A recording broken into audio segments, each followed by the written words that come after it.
Assalamualaikum warahmatullahi wabarakatuh. Alhamdulillahirabbil alamin. Allahumma sholli ala sayyidina Muhammad wa ala ali sayyidina Muhammad. Hadirin yang dirahmati Allah Subhanahu wa taala. Alhamdulillah, hari ini kita masih diizinkan oleh Allah untuk bisa hadir di dalam majelis online.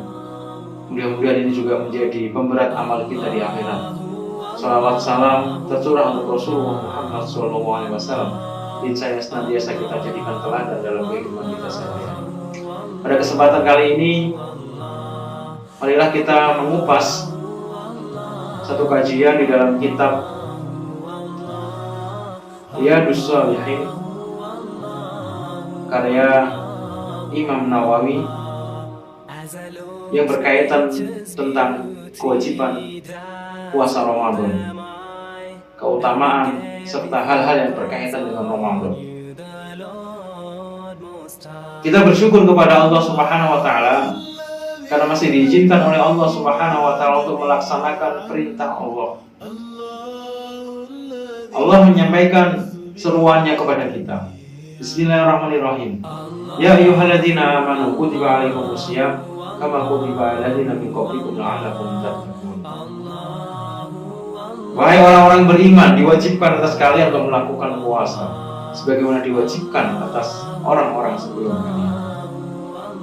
Ayat inilah yang mendasari perintah untuk berpuasa Ramadan yang diturunkan oleh Allah Subhanahu wa taala, perintahnya pada bulan Sya'ban di tahun 2 Hijriah.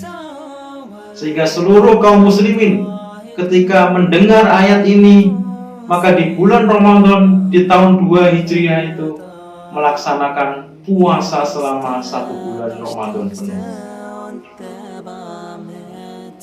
Ini menjadi bagian dari panggilan Allah Subhanahu wa taala. Dan yang dipanggil adalah ya ayyuhalladzina amanu, hai orang-orang yang beriman. Sehingga panggilan ini kemudian Allah Subhanahu wa taala ucapkan kepada hamba-hamba Allah yang beriman atas panggilan ini. Tentu orang-orang yang beriman akan segera menyeru ketika kemudian dipanggil oleh Allah Subhanahu wa taala dengan iman. Ia akan membalasnya dengan sami'na wa ata'na. Kami dengar ya Allah dan kami taat. Dan ternyata Allah Subhanahu wa taala lewat Rasulullah SAW juga menggambarkan bahwa siapa yang masuk di dalam bulan Ramadan, man shoma ramadhana imanan wahtisaban ghufira ma taqaddama min dzambi. Siapa yang masuk bulan suci Ramadan itu dengan iman, dengan ikhtisab, memohon kepada Allah Subhanahu wa taala pahala, maka Allah Subhanahu wa taala akan berikan ampunan segala dosa-dosa yang pernah dilakukan. Sehingga ini menjadi kesempatan emas untuk kita manfaatkan Ramadan ini untuk mendapatkan maghfirah Allah Subhanahu wa taala. Ada satu hadis yang dari Abu Hurairah, Rasulullah SAW bersabda, qala Allah ta'ala, kullu amal ibnu Adam lahu ila syiyam fa innahu li wa ana ajzi bihi wa syiyamu junnah fa idza kana yaumu syaumin ahadikum fala yarkus wala yashab fa in sabbahu ahadun aw qatalahu falyaqul inni sha'im walladzi nafsu Muhammadin biyadi la khulufu famis sya'imi atyabu illallah min rihil mis lis-sya'imi farhatani yafrahuhuma idza aftara fariha bi fitrihi wa idza laqiya rabbahu fariha bi syaumihi. Hadis ini menjelaskan kepada kita, Allah Subhanahu wa taala berfirman, semua amal anak Adam adalah baginya kecuali puasa. Sesungguhnya ia bagiku, aku yang akan membalasnya. Puasa adalah tameng, asyamu junnah. Puasa adalah perisai. Karena apabila seorang di antara kalian sedang berpuasa, maka janganlah berbuat rofas. Ma makna rofas?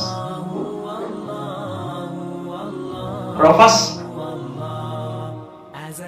bermakna kata-kata yang buruk, kata-kata kotor, karena bisa menghilangkan pahala puasa.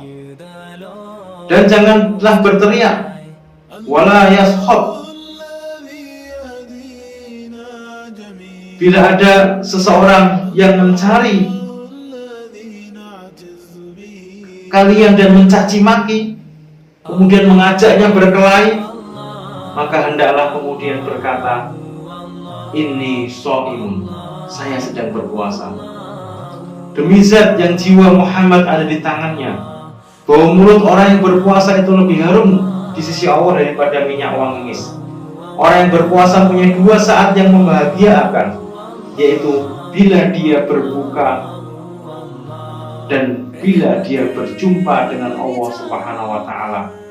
Dia berbahagia dengan pahala puasanya. Ini hadis pertama yang menjelaskan kepada kita bagaimana puasa pada hakikatnya tidak hanya sekedar menahan lapar dan dahaga saja, tetapi kita harus bisa menjaga dari hal-hal yang sifatnya rofas, yang merusak pahala berpuasa.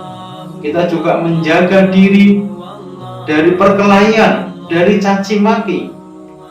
Ketika ada orang yang mengajak berbuat dosa, maka kita diminta untuk mengatakan, inni shaimun, saya sedang berpuasa. Sesungguhnya saya sedang berpuasa.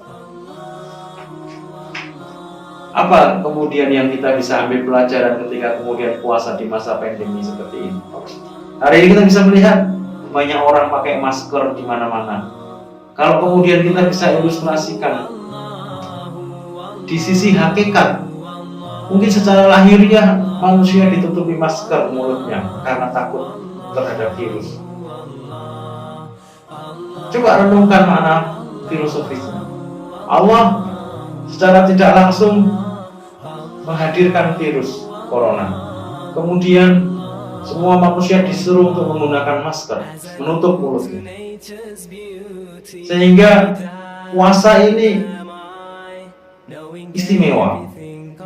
Karena di saat biasanya mulut bebas terbuka mengucapkan apapun, mengucapkan kalimat apapun, selama Ramadan ini, bahkan sebelum Ramadan kita sudah belajar untuk menutup mulut dengan masker. Artinya apa? Kita belajar puasa bicara.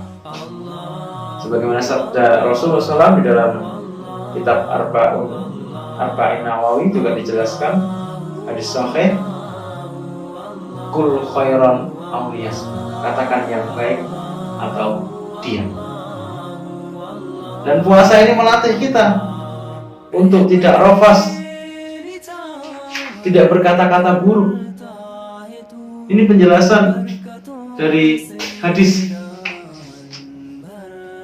yang jelas bahwa puasa tidak hanya sekedar meninggalkan makan dan minum saja, tapi kita juga menahan bicara, menahan sifat-sifat buruk kita untuk semakin dikendalikan, sehingga yang muncul dalam diri kita adalah sifat-sifat baik dan kita menjadi jalan dan pembuka ke pintu-pintu kebaikan.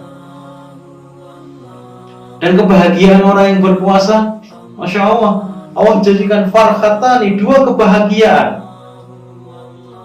Yang pertama adalah kebahagiaan di saat berbuka. Bayangkan, hampir 12 jam kita berpuasa, betapa gembiranya ketika kemudian saat-saat azan maghrib itu berkumandang. Perut begitu lapar, kita sangat dahaga, pengen minum. Tapi kalau belum maghrib, kita tidak berani makan dan minum. Ketika azan maghrib berkumandang, kita menyegerakan berbuka. Artinya kita senang, kita gembira karena puasa kita hari ini tuntas. Dan terlebih kebahagiaan berikutnya yaitu kita berbahagia karena kita kelak bisa bertemu dengan Allah Subhanahu wa taala, liqa'a rabbi, mendapatkan balasan pahala puasa kita. Bahkan Allah Subhanahu wa taala memberikan janji ar-royan, surga ar-royan bagi orang-orang yang berpuasa. Nah, mudah-mudahan Allah Subhanahu wa taala membimbing kita supaya puasa kita benar-benar bisa menjadi puasa yang penuh makna lahiriah dan batiniah kita. Lahiriahnya kita tidak makan dan tidak minum, batiniahnya kita bisa mencegah diri kita terhadap hal-hal yang buruk dalam kehidupan kita dan memaksimalkan segala potensi-potensi kebaikan untuk kehidupan kita. Billahi taufiq wal hidayah, billahi sabilil haq. Assalamualaikum warahmatullahi wabarakatuh.